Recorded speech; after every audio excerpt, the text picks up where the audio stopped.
thank you, Pat, for having me here. I'm actually replacing my boss, Ben, who was originally on the panel, but because of the hurricane and some other issues, the orbital flight has slipped to Sunday, and we're anxiously watching Hurricane Nicole to see if that date holds. And so I was asked to be here instead of him, and this is my first time at this conference. It's really been wonderful, so I appreciate the opportunity.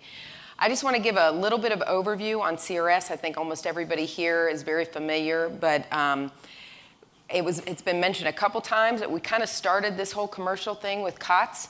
It was a new venture in 2006, and it kind of kicked off CRS.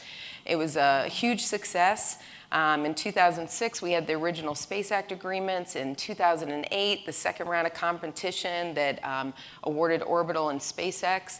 And then those went on to have successful demo missions. And at the same time, around that same time in December, we, in parallel, awarded the CRS-1 contract to both Orbital and SpaceX. And that was very interesting and similar to what Commercial Crew is going through today, where we had an ongoing development process going on, and at the same time, we were trying to get ready for missions to ISS where we really needed that cargo to be there on time. And so we've been very successful, we think, on CRS-1 as well. SpaceX has been awarded a total of 20 missions. Orbital has been awarded 10 under that original contract. There was an extension. The original numbers were 9 and 5, but it's been extended to a much, much larger number, maxing out that contract scope. That was done in order to ensure that we didn't have a gap between CRS-2. And then recently, as you know, we awarded CRS-2, and we have 3 participants. Both SpaceX and Orbital were re-awarded, and then Sierra Nevada, which we were very happy to see on-ramp into the CRS-2 contract, and we're really looking forward to that vehicle. Some of the differences on CRS-2 I just want to bring up. The CRS-1 was, as we said, it was part of, kind of came out of COTS. And so the original requirements, one, we were very commercially minded. The requirements were mainly set on safety requirements. We did not levy mission success requirements on those vehicles at the time. We wanted to give the new providers the largest opportunity to be successful. We wanted to give them the broadest scope of ability to propose anything that would come into CRS world, and for us to be able to look at those proposals and see what we had. And so we were very successful in that, but coming out of CRS-1, because of that success, we realized we could make it a little more difficult, and we added quite a few new requirements on the CRS-2 contract. Mainly those were requirements to really key in on-time, reliable transportation, to provide more cargo manifest flexibility to allow station when we have contingencies to be able to make changes very late, to increase the up and down mass capability requirements on those vehicles, and also we added quite a few additional payload requirements and time critical services requirements to kind of help the scientific community based on all the science that needed to, that we were trying to increase on station, and the new types of science that we want to do. We had optional services to come back in very speedy time frames so that we could do some of the science that can't be in 1G very long. And so a lot of new requirements on the CRS-2 providers. And so even some of our incumbents have to make changes on their vehicles in order to meet the new CRS-2 requirements. So we're not getting the exact same vehicles we had on CRS-1. We're getting quite a bit more capability. And I just wanted to point out that just like on CRS-1, we believe our success on 1 and our success on 2 coming forward is based on the partnership that we've had with those vehicles and those providers, that we really see this as a team effort. Their success is our success. ISS cannot continue and thrive without this transportation services, and so without their success, we cannot continue to do our mission. And so we do that by really trying to come up with win-win situations to fostering commerce on one side and then still meeting the ISS needs and the scientific community needs at the other side. And so it is always a struggle in priorities and trying to do the right thing, and I think we've been very successful on CRS-1, and we're looking forward to more of that success on CRS-2. As we already mentioned, CRS-2 we awarded a minimum of 6 missions to the 3 providers. It has a total maximum contract value of $14 billion. CRS-1 was a little different. We didn't tie it to the number of missions. We tied it to a total number of metric tons to orbit, and then we had a much smaller max capacity on that contract. And so the initial missions that we're working with the contractors for, that they're in the middle of ISS integration, is a SpaceX docked vehicle. So the Cirrus 1 vehicle was a berthed vehicle, and now we'll be moving to a docked version of the Dragon capsule on Cirrus 1 that will provide us both pressurized and unpressurized launch capability, return capability for pressurized cargo, and then disposal capability for unpressed cargo. And unlike what was just discussed with Crew, propulsive landing has been the baseline proposed for the cargo missions on Cirrus 2. Sierra Nevada is bringing up their berth Dream Chaser, at least in the initial vehicles, and they will also be providing both pressurized and unpressurized launch capability, as well as unpressurized return capability. Both of these vehicles will launch and return out of KSC. And then Orbital ATK will be bringing up an enhanced version of the Burst Cygnus vehicle. They will provide pressurized cargo launch and disposal capability and unpressurized frame disposal, and they launch out of Wallops. So I just wanted to point out, I think I've already mentioned it, and I want to give most of the time to Benji and Mark to be able to talk about what they've been doing. But this CRS has really been a successful example of government as a customer. This was a services contract, and Cirrus 2 will also be a services contract. We do not own the hardware. We don't own the intellectual property. It's brought many challenges, working ITAR concerns, proprietary concerns, but I think we worked through them very, very well. It allows the commercial partners to expand the markets and allow them to offer services to non-standard customers. We did some, SpaceX has done some initial use of vehicle unused capability in Cirrus 1 with CubeSats, so it's been limited since the ISS orbit is not really the best orbit for CubeSats. But, and we are knowing that we want to work forward to the challenges on possibly letting unused upmasts be sold on the Cirrus 2. Now, we have to work out how to do that and still meet ISS contingency priorities, but it is certainly a goal that we want to make happen so that we can continue to foster commerce in low Earth orbit. And then I think just the fact that Sierra Nevada was awarded, they have a great concept and a great vehicle, but it adds another diversified transportation vehicle that we didn't have with different capabilities that will further upgrade the stakeholders within LEO and provide ISS more diversity.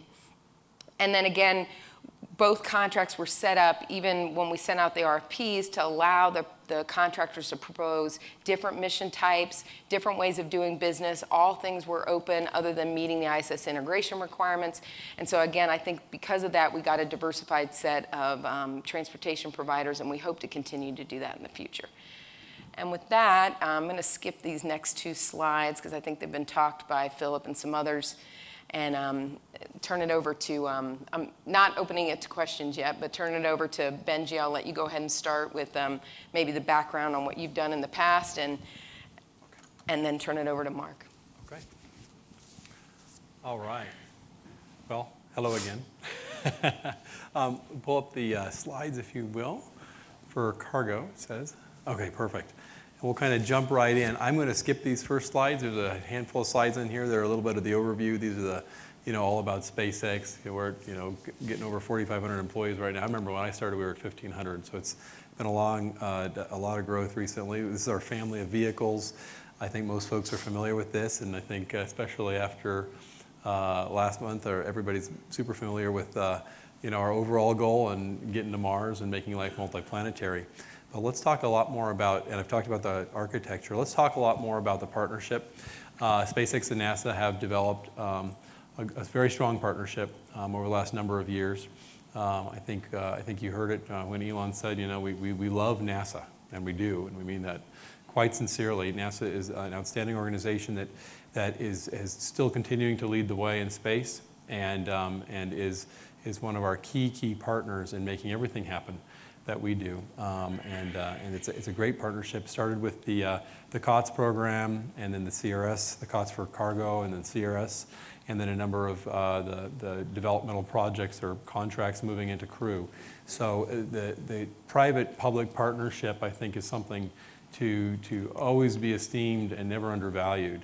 It's something that we should all work to continue and work to enhance as time goes on, and we're starting to do that in other areas as well. talk a little bit about what we've done on the CRS project, the Commercial Crew project. So since 2012, we've had 8 successful Dragon missions, and I think as Angela can attest, because I remember when I came in just between the first flight of Dragon, which didn't go to station, right? It was a test flight.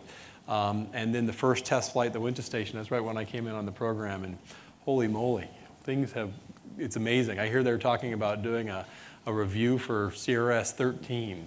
And I was the mission manager for CRS 3. It just seems like not that long ago. In fact, it wasn't, just a couple of years ago.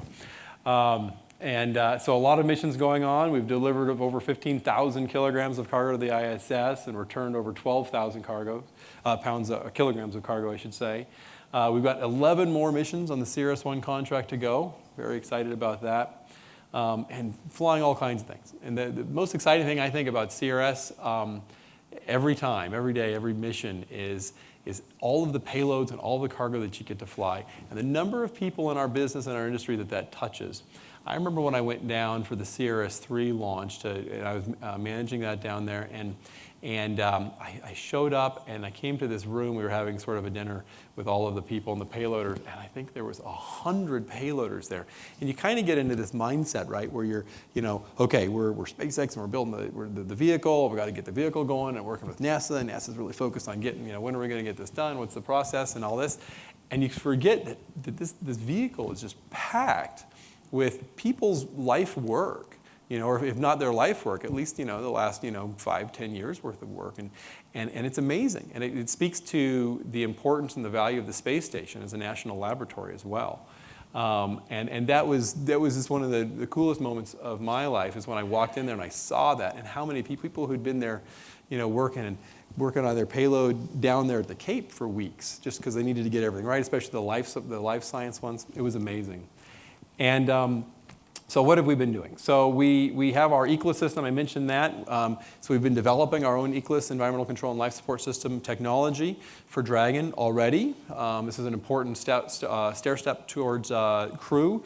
That system's been in work and use for a number of missions. And in fact, recently we just brought up and brought home live mice with that system. Bigelow Expandable Activity Module, we brought that up, the beam. I know that Mr. Bigelow was here yesterday, I believe. And that was a successful deployment. International Docking Adapter, we talked about that going up, and several scientific payloads, the high definition Earth viewing experiment, and opals, and all kinds of different sizes and payloads. And I think it's one of the key things about the Dragon vehicle and the Dragon trunk, as we call it. That essentially that extender that I talked about before that connects you to the rocket. Also in the current version of the vehicle, that provides power through solar arrays. And it's a very versatile use of a trunk, right? You can put all kinds of stuff in there that the robot arm on the space station can take out. And so we've had all different sizes and shapes of payloads. And we try to be very agile and work closely with NASA to quickly and reliably develop attachment mechanisms and release mechanisms and whatnot, carrying all kinds of cool stuff that goes up there and goes on the outside of the station for science as well. I love our little picture here. It says Dragon is currently the only operating spacecraft capable of returning large amounts of cargo to Earth, and that's true, and we've been very excited about that. I know that we have some great partners coming up who are going to start doing that as well, and that's really important. It's very important. It's great to have everybody being able to carry material up. It's important to be able to dispose of cargo and all the trash and everything else we don't need to do. But being able to bring stuff home is so key to closing that loop, closing that science and technology loop, and closing the reliability loop. Bringing home things that didn't work, or old things, or just things that went out of their life of station elements and hardware. So you can analyze and understand that. So it's going to be really important as we expand that capability. Most recently, with the CRS-9. Mission complete, delivered 5,000 pounds of pressurized cargo and 3,400 home. That we delivered the IDA. We talked about that already, and I mentioned the mice as well. That was our most recent achievement. Let's do a quick little video of this. This is just a few seconds, or 30 seconds, I think, maybe. If you've ever watched robotic activity on the station, it does not go this fast. But this is the extraction of the IDA on the CRS-9 mission. So that's that doorway to station being pulled out of the trunk there. There's Dragon off to the left. And now the robot arm is going to come around and bring it around and get it ready to position for the astronauts to do their EVA and install that on station. But that's a great view of Dragon and the robot arm pulling the IDA out of there. It gives you a sense of how we use that trunk to handle and deliver external payloads and what goes on there. So, and then that's a nice little shot. We've seen that earlier in some other ones. And that's thank you to NASA for that video. Okay, moving on. So what's up? What's coming up? SpaceX is going to fly at least 6 missions on the CRS-2 contract using the Dragon 2 vehicle, and that's an important point, right? And to what Angela was talking about, one of the things we loved about the proposal process and whatnot that NASA put together for the CRS-2 contract was lots of options. It gave you lots of room to propose many options, and I think that's valuable and important, especially as we look forward to the commercial and the private and public partnership. Is you've got to consider not just locking everybody into one way of doing things, but offering lots of options. And in this case, we were able to offer some different options with vehicles, and what we've come down to now is we've narrowed it down. We're going to be flying Dragon 2, which we talked about earlier, for the cargo missions. And we're going to do that with propulsive landing, and that's very exciting. So we'll be working to certify that vehicle for cargo for propulsive landing, and that's a perfect step in the pathway to crew, to getting very comfortable with flying and doing propulsive landing with cargo first, and then with crew.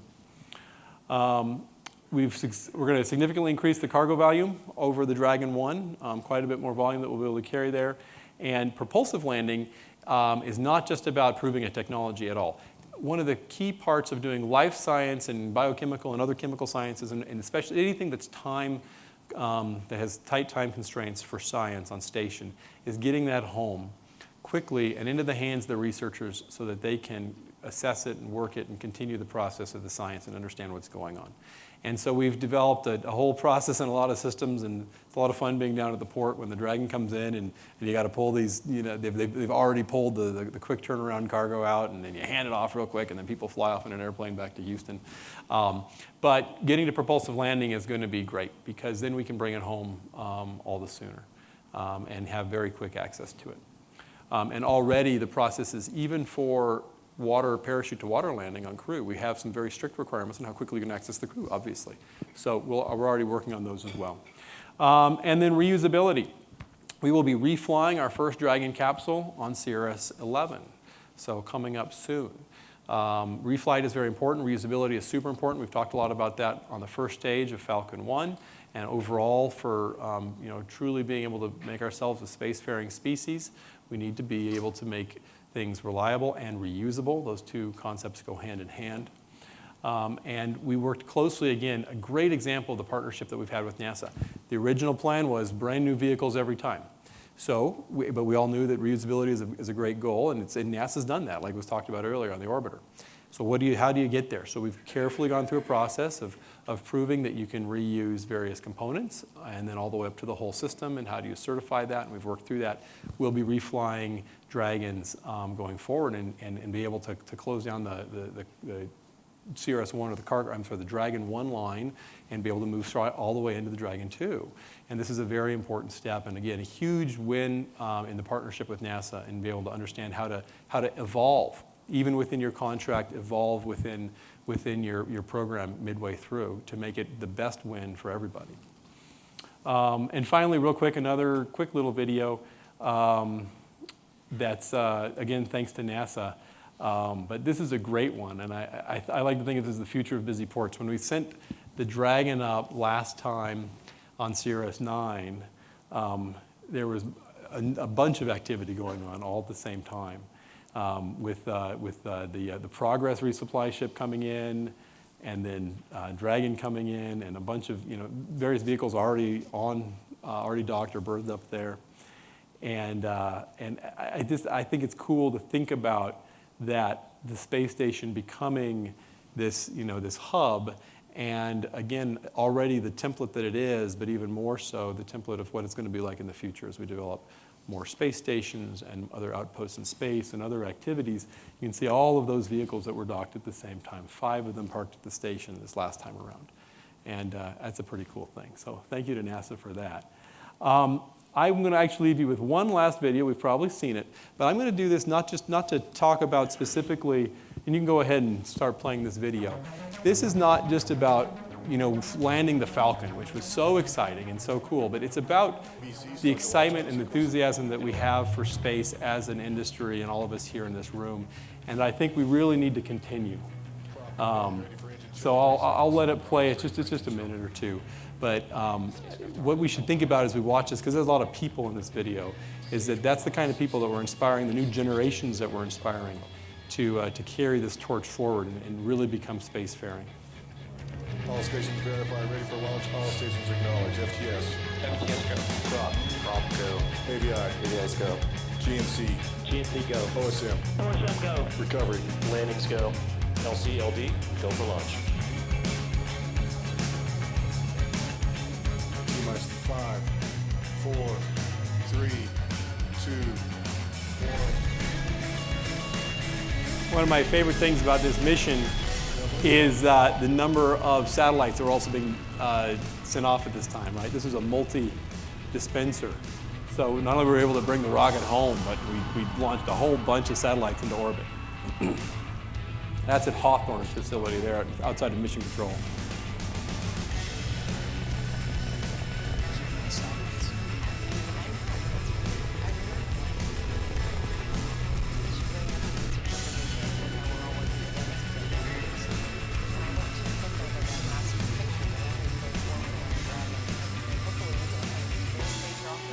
So that's the first and second stage separation. You see the Merlin vacuum engine turn on there. And those are the satellites, the Orbcom payload. And then that's the relight of the first stage.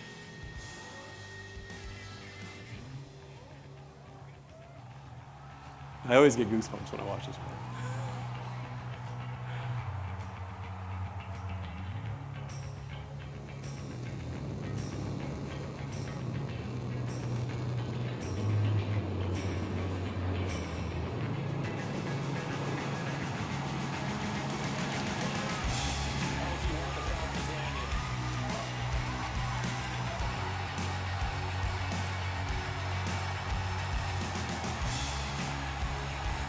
I know that's what I looked like in the parking lot when I was watching it. I didn't make the video, but we were doing the same thing. So again, that's, I like to share this because this is what we should all be doing, right? And we'll hand it over here to Mark here in a second, when Dream Chaser's up there and then when she comes home, like, these are the kinds of excitement we need to have all the time. Everything we're doing, whether we're building CubeSats and small sats or launching things to Mars, this is the enthusiasm that we should be carrying out there. You can see all those payloads getting off, and just taking to heart and realizing that this is coming, right? The space age is coming, and we're going to lead the way as a team and as an industry and as a partnership. So thank you very much for your time.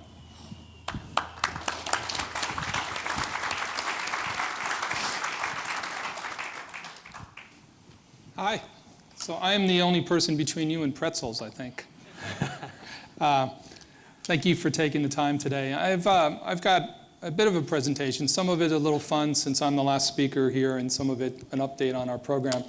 But I wanted to start because it was mentioned several times during the 2 days about cooperation. And I wanted to thank my friend here for both bringing that up, but also for showing that video. Many of you may not know that those satellites that were being deployed off of that were mine.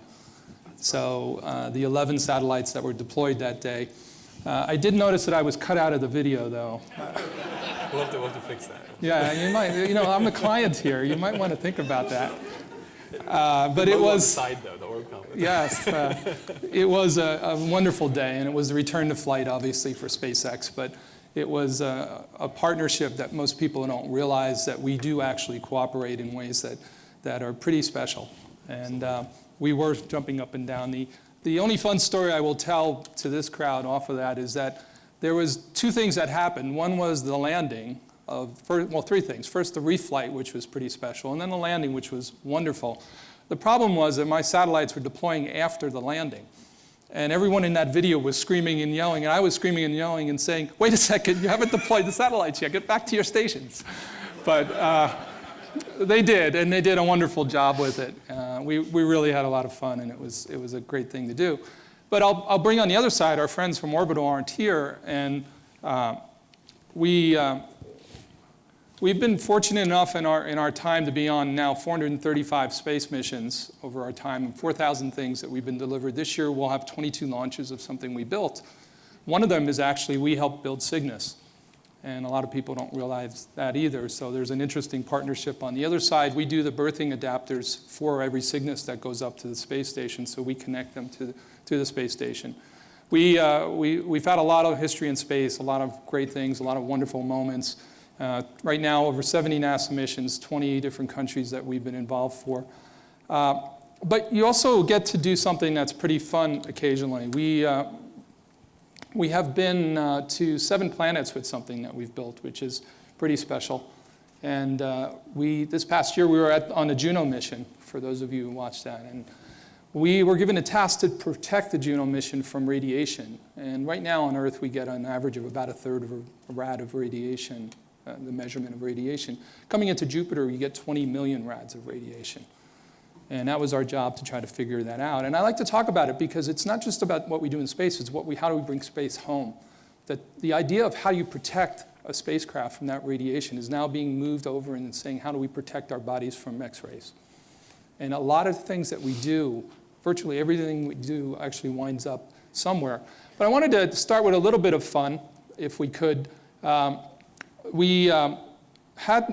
We've been involved with a lot of different things in our life, and one of the things I wanted to show was something that inspired me a long time ago, if the video plays. Well, we've got good music from Vienna. There's actually images that should go along with that. There we go. From 1968, this is 2001: A Space Odyssey, and it was portrayed a commercial spaceship going to a jointly operated space station by government and industry. It was a Pan Am spaceship, so we'll have to take that into consideration. But you hear Strauss in the background with the Blue Danube, and the connection of Vienna to space has always been a fun one. But what most people don't realize, this book was actually started in 1948. And Arthur Clarke decided that he was going to imagine a future that we get to live in. And isn't that pretty special to be able to think of that? If we can go to the next video, we don't have to watch this whole thing if it's possible.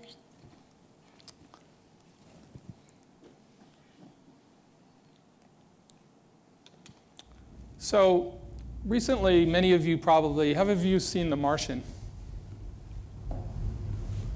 Well, you might not have seen it, but there's a new version of The Martian, a director's cut that's come out, where you see Matt Damon looking at the background. I think about the sheer number of people who pulled together to save my sorry ass, and I can barely comprehend it.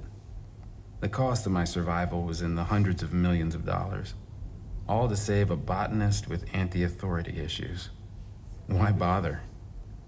Sure, part of it might be what I represent. Progress, so Dream Chaser was inserted science, into the movie for the director's cut. The interplanetary future we've dreamed about for centuries. And the character in this movie was they named save me Mark, because so I that's take what we full do. credit for it. Every human being has a And he basic talks in this instinct to help scene each about other. how there's been thousands If a of people hiker that gets saved lost his in the sorry mountains, ass people from coordinate failure, a and that's search. been my history. If I've an had earthquake thousands of levels people the city, behind me people who all saved over my the sorry world ass send from failure a emergency lot. supplies. We can go on. This instinct is But found in every it's been culture funny without to be able exception. to look at because how of it. Hollywood and movies coincide sometimes with what we're doing. And that's a good thing for this industry because we're now moving into popular culture in a way that we've never had before. I started the Dream Chaser journey in 2004 in that NASA brick building, which is in Langley, Virginia. And at that time, we said, we think someday the space shuttle is going to go away, and we'd like to go see what we can do to build something that would replace it, Shuttle 2.0, which was a pretty wild and crazy idea back then. And I say this a lot because people with wild and crazy ideas sometimes do make them happen. And it is possible to take things to the next level. And this hangar, which is pictured here, is where all the previous NASA missions that were flight missions were stored. So we went searching through all these things to find something that we thought we could build from. And I like to say that we're in New Mexico. This is a great picture of the Balloon Fest in New Mexico. And we went through, and sometimes you got to float a lot of balloons to find one that actually you like. We went through lots of files, and we found a vehicle called the HL-20 that had been a NASA vehicle for many years, and we used that to work. And we basically resurrected a program that had 10 years of background from NASA on it. And it was a very special thing for us to be able to do that. And we took all that information, took it out of what was a deep freeze in NASA, and began developing it, not knowing, it was long before there was a commercial program, not knowing if there was going to be something that worked. And these are images from that day, and you can see there's a lot of similarities going on. At the same time we were doing this in 2004, New Horizons began its journey.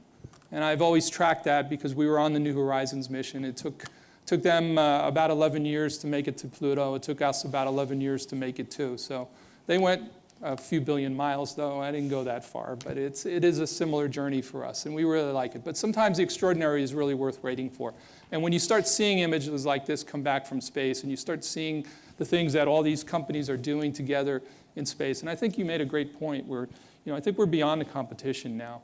We need to work together because it is in that if the space station is going to exist, it needs a lot of up and down lift. And the more that we can provide, the more science that goes on, the more likely it's going to stay. So I fully agree with you on that point. And we look back a lot in our world, and it's important to respect the past to look in the future. And you see our two vehicles together. They're actually to size in this picture. But ironically, or people don't really realize, but we actually have more pressurized space in our vehicle than the space shuttle does. Even though it's quite a different size. And we're pretty happy to be carrying that torch. There's lots of room in space for different kinds of ways of doing things, and we think having a lifting body, piloted, and autonomous flight vehicle that comes home and lands on a runway is a good addition and a good thing to NASA. And we're so proud to be working with NASA on this and getting that vote of confidence earlier this year. In our first version of it, this is a real vehicle. We started our first flight test vehicle in 2013, and we're working pretty hard on it. A lot of things went wrong, a lot of things went right.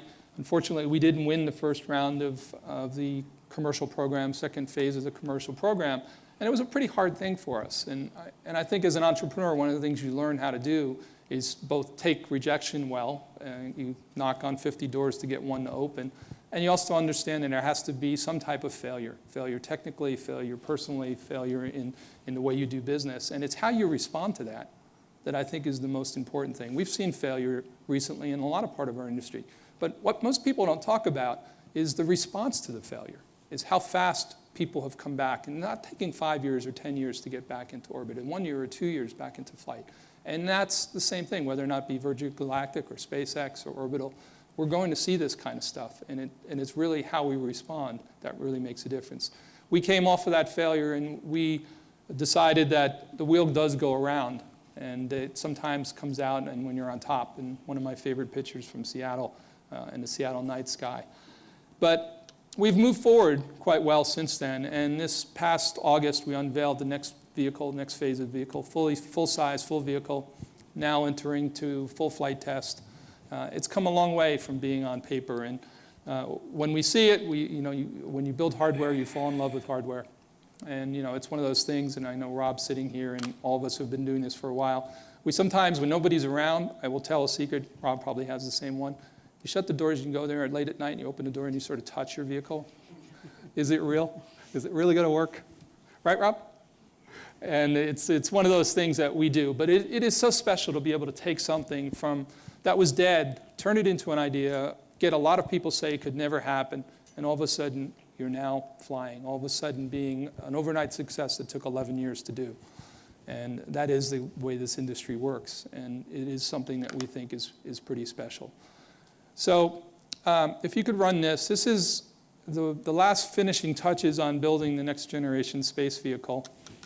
And you will see a time lapse of how that happens. And what you see here is it's not thousands of people doing this. It's hundreds in our case. And at the end of the day, we come up with something that really works. But everybody in the group gets to touch it on the way out the door. And that's sort of the thing that we do with everything we work on. Where are we on a program? It's going quite well for us. We're starting our second phase flight testing here very shortly. The vehicle, as you saw, is fully built, and we're going through it. It's a fully autonomous vehicle. It means that while we can ground control, it will fly itself to the space station and all the way back and land, which is a big next step, I think, in what we're trying to accomplish here. We have passed our first 2 milestones under the cargo program, so we're on schedule to do what we need to do, and that's been a big step for us, and it's really important to try to stay on schedule and make these things happen. We've also been pretty fortunate to be able to expand, and we talk about the commercial space industry here a lot, and the operative word there is commercial. It's not just about working with NASA. NASA started a program that says, we're going to help you, but you need to go out and do something else with it. And I know SpaceX has done this, and we've been fortunate enough to do some really pretty fun, amazing things that I never thought I would be doing in my life. But this past year, we signed a cooperative agreement with the United Nations to do the first United Nations space mission. And that's something that I thought would take years to do. It wound up all the way up to the Secretary General at the United Nations in about 7 months because they really, really wanted to do it. And basically what it is, we're going to do a free-flying Dream Chaser laboratory. And the United Nations is going to go to its members, its space members. It has had an outer space office for more than 50 years, but it has never actually sponsored a mission in all that time. And we're going to take that vehicle and we're going to turn it into 20 to 25 workstations, experimental stations. And the UN is going to offer that to emerging space countries, countries that have not had a space program or are in the infancy of a space program. And we're going to get to fly it. And what does that mean? That means that maybe 20 or 25 countries will be able to do something in space. But what does it really mean? It means that some young person in a country in Africa or South America or somewhere else in the world is going to put something into space. And while it may seem like a small thing to those of us who do it all the time, it may be the biggest thing that happens in that country that year. And what else can it do to inspire people behind it? And I think there's nothing that says you can't be in a business, make money, do well, and do good at the same time. And I think when you put those things together, that's what makes this industry special. And I think that's what makes this next generation of what we're trying to do. And we're really blessed and fortunate to be able to be part of this. And just this week, I announced a similar arrangement with the European Space Agency. We're going to actively now look at new missions using our vehicle. And one of the aspects of our vehicle is that we built it to be rocket agnostic. We can fly. There are 5 systems around the world, not including what can be done in China, but 5 systems that could lift us. And that makes it a global vehicle. That makes us have the ability to choose the right lift for the right purpose. And that's a big thing for us. And we think that relationships now like we have with Europe and with the United Nations is the next wave of how we do this. We're trying to position ourselves as a global vehicle with global access to space. And in doing that, it's not just about one mission. When we first designed this, we more looked at it as an airplane design. What can you do with a Boeing 737 or an A320? Well, you can take people, you can take cargo, you can make it into a firefighting vehicle, you can make it into a military plane. You can do an awful lot of things.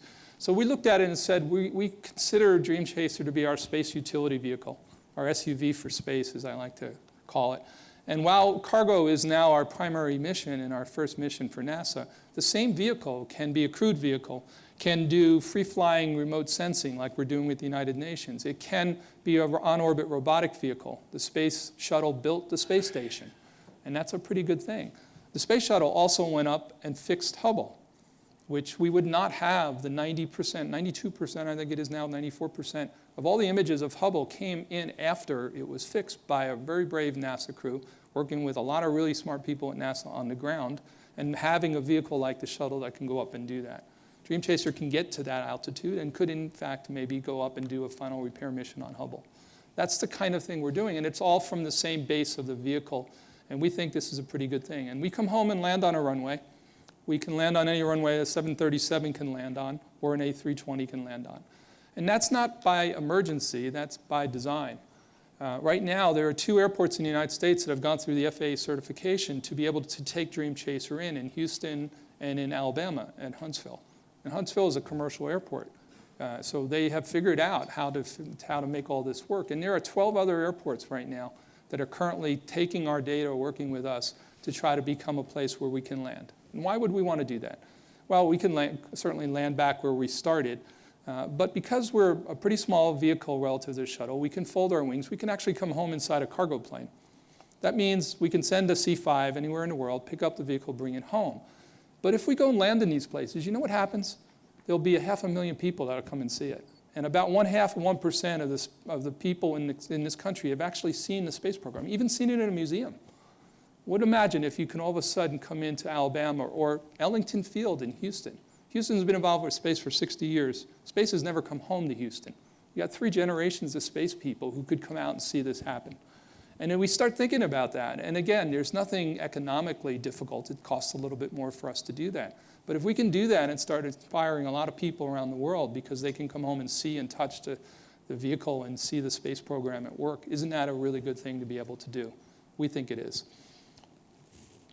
And then going back to the beginning of this presentation where we had a commercial spaceship going to a space station, we just recently won one of the Next Step 2 contracts to build essentially a deep space habitat.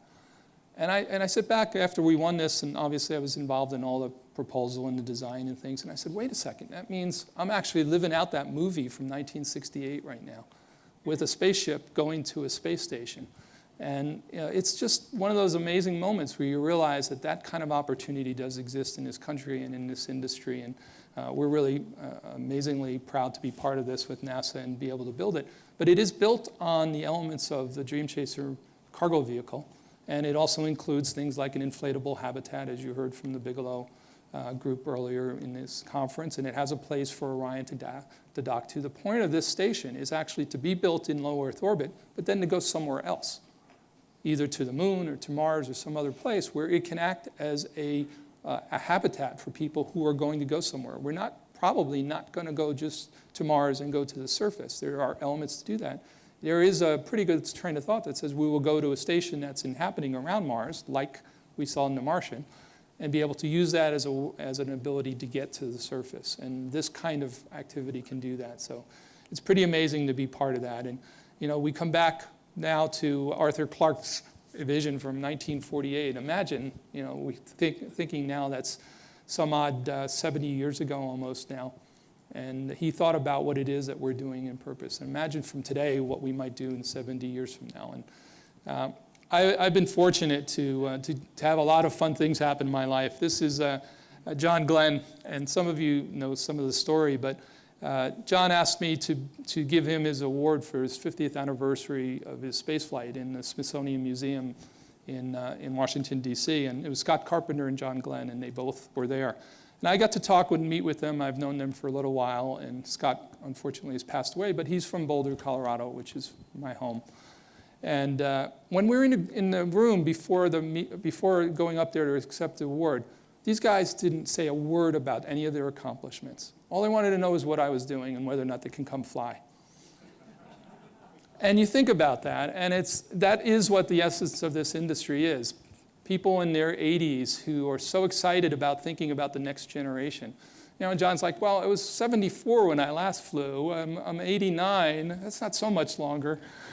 And in doing that, I wanted to recognize a friend of mine in the audience, Carl. Wave your hand. Carl is of that generation, and he was one of the chief people behind the HL-20 program, which eventually became the Dream Chaser. And early on in my career, he was also the one who kicked my ass a lot to make sure that I was going to keep the integrity of what we were doing. And now he has a really big cane, so it's going to be even harder. But Carl, thank you for what you've done. It's really pretty special. But to finish up on the John Glenn story, they were talking so much they got tired. And what they said was that I was supposed to introduce them, and then they were going to talk about 50 years of their lives and their mission. And John Glenn's capsule is right out in front of us, Friendship 7. And they said, as we're walking out to the stage, they told the organizers, we're a little tired. We'd like to go first and then let Mark finish. And I'm like, you want me to finish and come up and talk after John Glenn?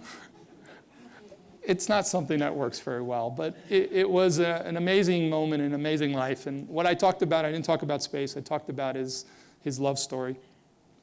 John and his wife have been married now 70 years. And they met in a crib when they were 2. And serious, they did. And there's a picture of them holding hands at 2 years old. And they have known each other for 88 years. He's 91 now, or 89 years, and they were married for 70.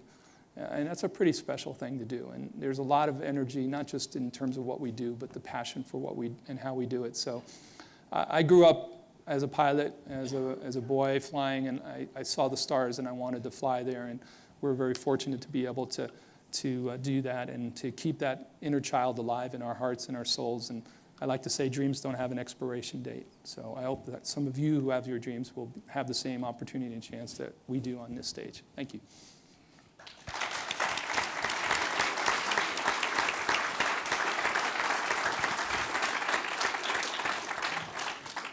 You think it's hard to follow John Glenn, you got to try to follow Mark Sirangelo. That's why I had him go last. Yes, yes, thank you. That was all great. I mean, this is so inspirational at the end of the day. I've got a number of questions here from the audience I want to ask, but first I'd like to just say a word about the movie The Martian. You showed a little clip there, and I really liked that movie. And people always ask me, they say, you know a lot about the space program. What was the least realistic or the most unrealistic part of that movie? And my response is always there at the end when he's sitting outside and the young astronauts run by, because the NASA facilities never look that good. And Wayne, you know what mine is? Yeah. When they put a convertible top on top of the spaceship and lift it off of Mars. I know. I said to my designers, well, why do we need to have a fairing and a top to the spaceship? Let's just put a tarp over it. It'll fly fine. Oh, boy. Okay.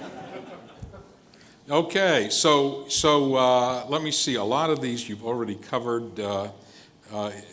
People wanted to know about the UN buy, the UN mission, and I think you guys covered that. The Dream Chaser looks different. What are you doing different for the CRS version of the Dream Chaser versus the Well, it's a little older, and we all get a little different as we get older. Indeed.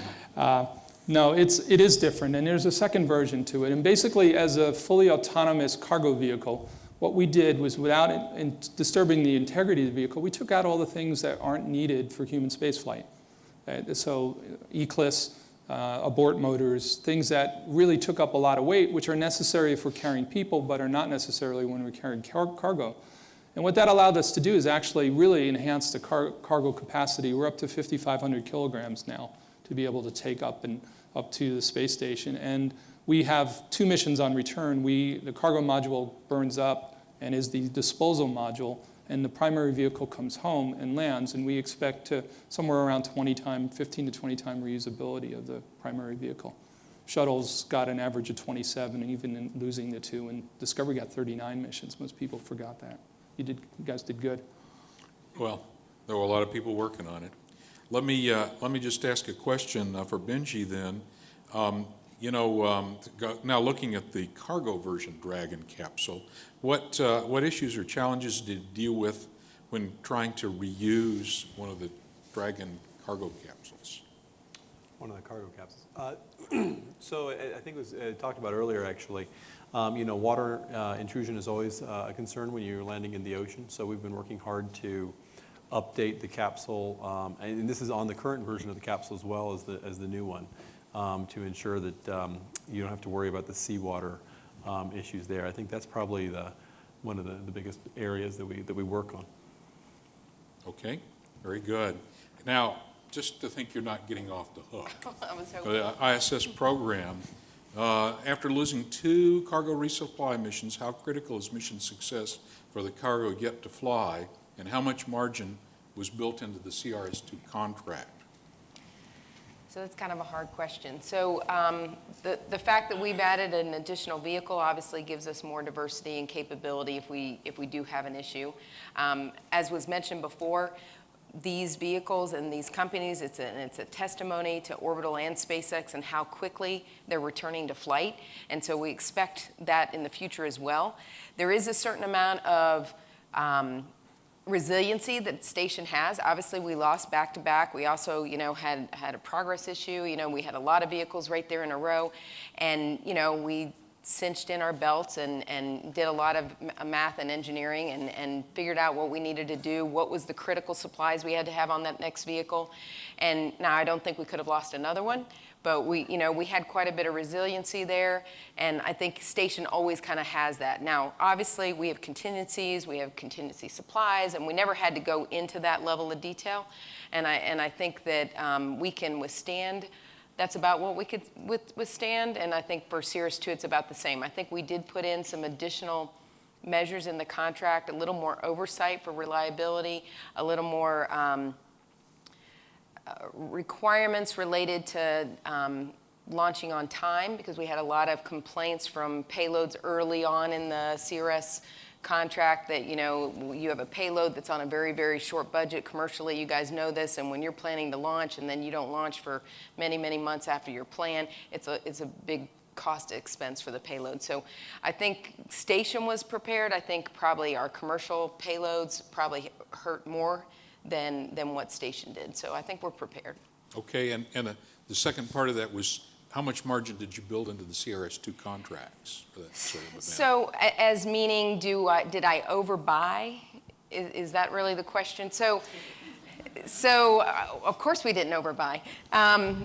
I think with the minimum six missions, we have a capability to surge if we need to. So there's capability on CRS-2 to add missions if we need to. There's discussions in the contract about launch on need capability so that we can bring another vehicle up quickly. And so all those kind of different options are in the contract to help us to deal with something like that. Now, right now, I think we could go with the missions we have if everything went according to plan and nothing changes, but we have ability to surge and take care of that on CRS-2 versus overbuying. A question for the two providers here. What are your plans for advertising your vehicles and capabilities to the mass market? I take that to mean other than the government market. I think right now we're very focused on getting crew up at the station, right? The key right now is returning American capability to fly crew. And so we stay very focused on that, and of course being able to move into the CRS-2 contract and continue the cargo provision. So that's our primary focus. We've also talked about our future exploration and intents there, and Elon's talked quite a bit about that. So we look to those as our primary priorities. Very good. Mark? We certainly agree. None of this works if we don't do the first primary missions well, and that's where we have to start.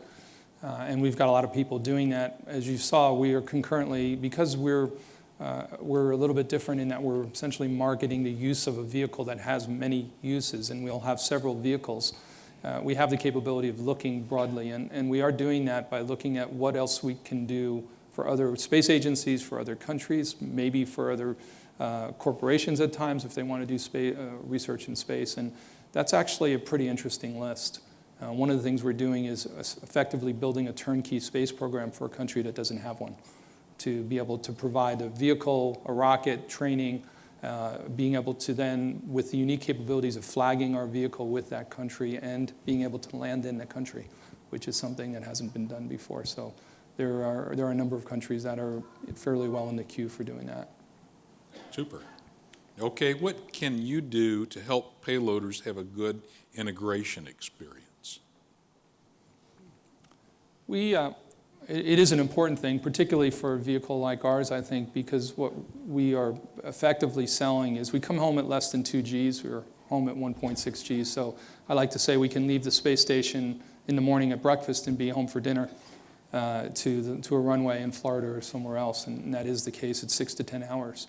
So that kind of capability is what we're doing. So what we've done is to actually create a full interior mock-up of the vehicle and to create it in a module fashion, so that we are able to, as I mentioned with the UN mission, take 25 different types of experimental stations, but that also moves into what we can carry, how we can move, the idea of essentially modularizing the inside of the vehicle to be able to quickly change it around or to accommodate, and provide that information to the payload providers ahead of time so that they can actually come out and see it, be inside of it, and play inside the mock-up to be able to figure out how to design what they're bringing up as well as possible. The last thing for us is that on the exterior of our vehicle, we can carry 1,500 kilograms of exterior unpressurized cargo in 500 kilogram bays, which means we can take 3 500 kilogram satellites or many, many dozens small satellites up and deploy them on the way up or the way down from the space station. So a lot of interest in that because it's part of another mission and it's a fairly significant carry. I agree with everything that Mark was talking about. I think that part of the key, too, is just good communication and good understanding of the requirements, the environments, the interfaces.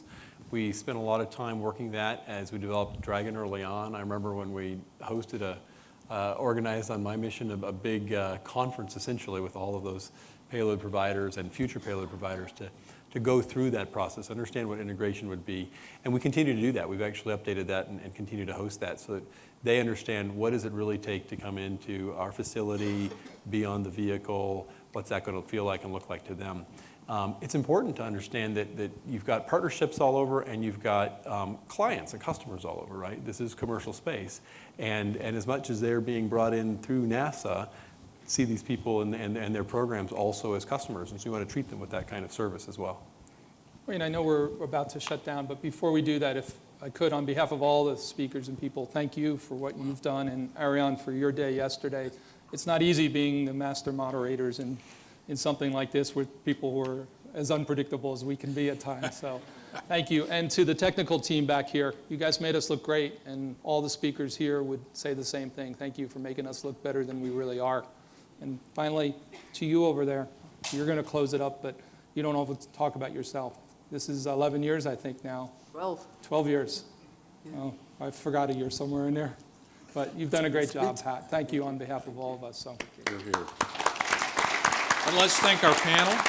Last panel of the day, thank you very much. Good luck in all your adventures. Thank you.